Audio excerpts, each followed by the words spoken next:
Muhammad sakit saat itu.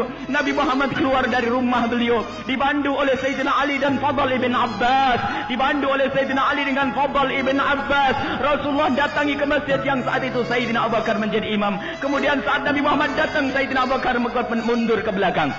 Dan setelah melakukan solat, Nabi Muhammad berdiri dan berkhutbah. Setelah berkhutbah bercerita tentang banyak hal Nabi Muhammad dan berkata, seorang hamba dipilihkan oleh Tuhannya. Seorang hamba suruh memilih antara dua hal, di dunia dan abadi di dunia, atau di surga bersama Allah, bertemu dengan Allah. Pilihannya adalah di dunia atau bertemu dengan Allah Subhanahu wa taala. Maka hamba yang ngerti akan memilih Allah. Itu isyarat akan kematian Rasul sallallahu alaihi wasallam.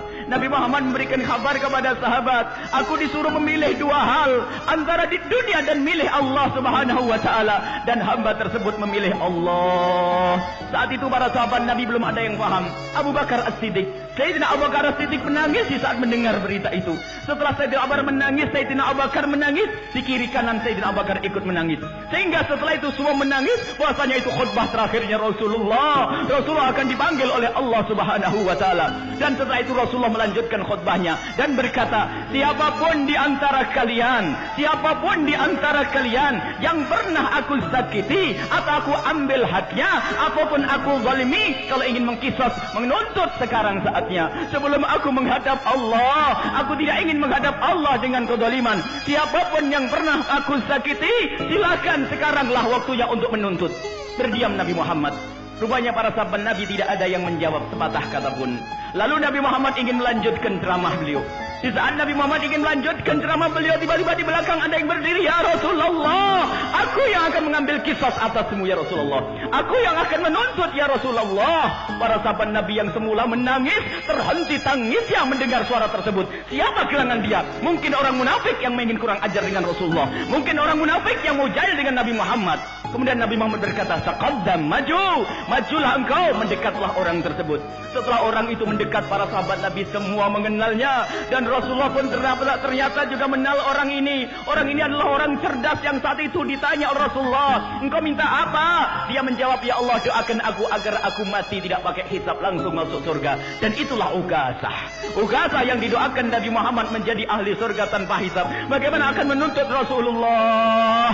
Dia berkata, aku akan tuntut ya Rasulullah. Kemudian mendekatlah Ukasah. Sayyidina Ali yang ada di kanan Nabi, Sayyidina Fadl bin Abbas yang ada di kiri Nabi tidak terima. Ya Rasulullah, biar aku yang tanggung. Apa yang akan dia lakukan untukmu, aku tidak rela. Biar aku yang disakiti ya Rasulullah. Sayyidina Fadl pun berkata, biar aku yang disakiti ya Rasulullah, jangan engkau ya Rasulullah. Nabi Muhammad menjawab, tidak, itu urusanku dengan dia. Ini urusanku dengan Ukasah. Ukasah apa? Apa yang kau tuntut atasku wahai Ukasah? Ukasah berkata, ya Rasulullah, engkau masih ingat waktu berada di perang Badar?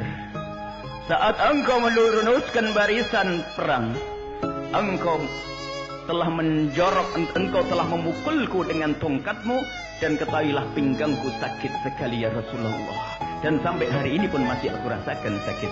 Aku akan balas atasmu ya Rasulullah. Nabi Muhammad berkata, baik Ukasah, balaslah kalau ingin membalas.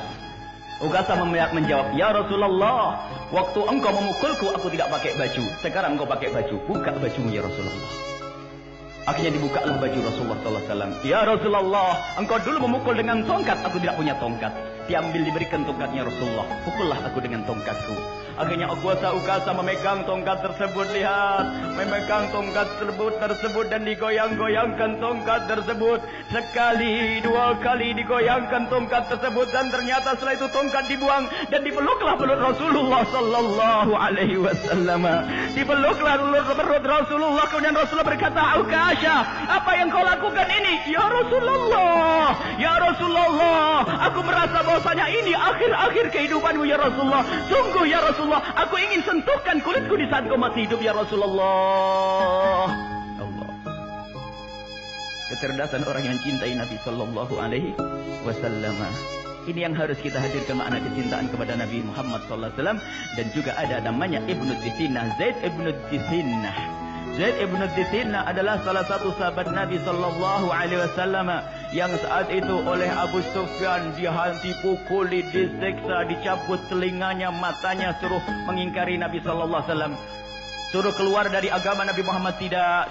Lalu setelah itu Abu Sufyan yang waktu itu masih kafir berkata kepada Zaid ibn Tithinah, Zaid ibn Tithinah, kau akan disalib, dan kau akan dibunuh, kau akan mati, kau disiksa.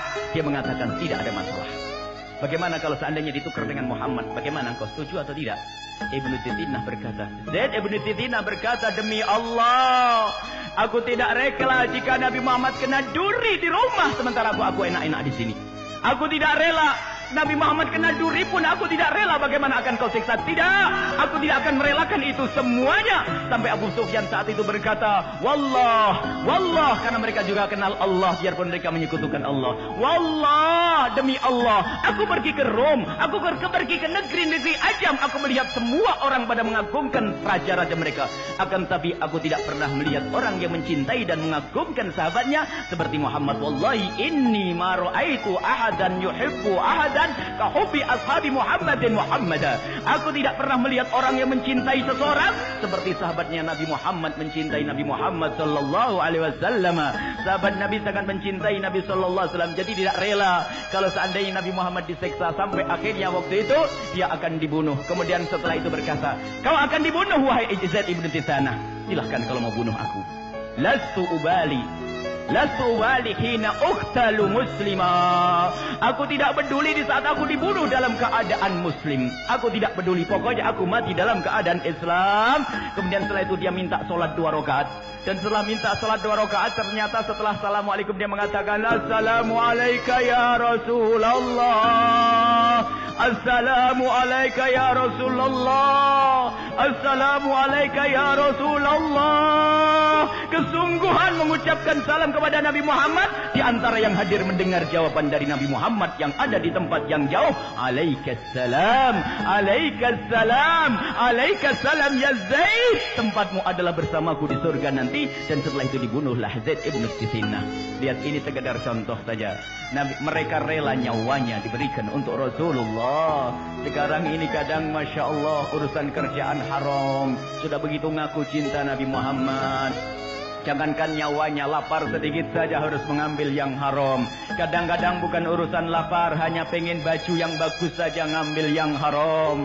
Pengen mobil bagus ngambil yang haram. Bukan mau mati. Ini yang harus jadi pelajaran buat kita. Ingat Nabi sallallahu alaihi wasallam yang mencintai Rasulullah, yang mencintai Nabi Muhammad sallallahu alaihi wasallam. Tunjukkan di rumahmu wahai para suami, bagaimana istrimu di rumah. Sudahkah dekat dengan Nabi sallallahu alaihi wasallam? Bagaimana solat mereka? Bagaimana pakaian mereka wahai ahli maulid?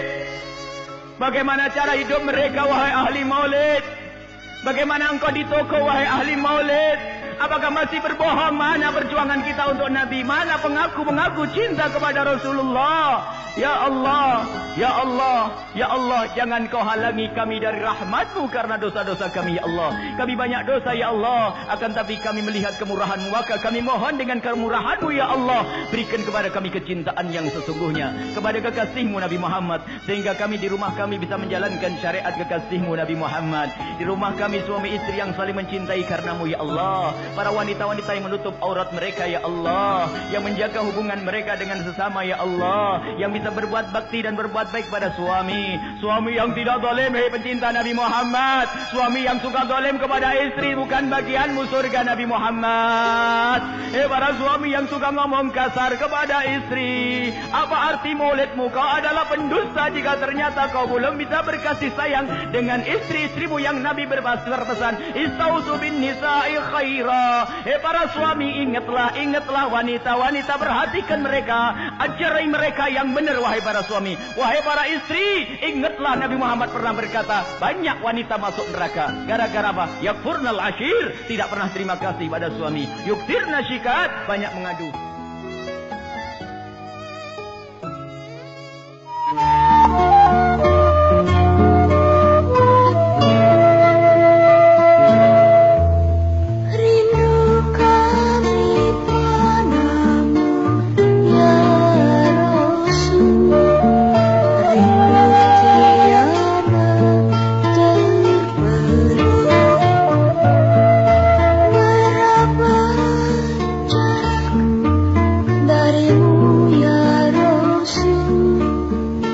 terasa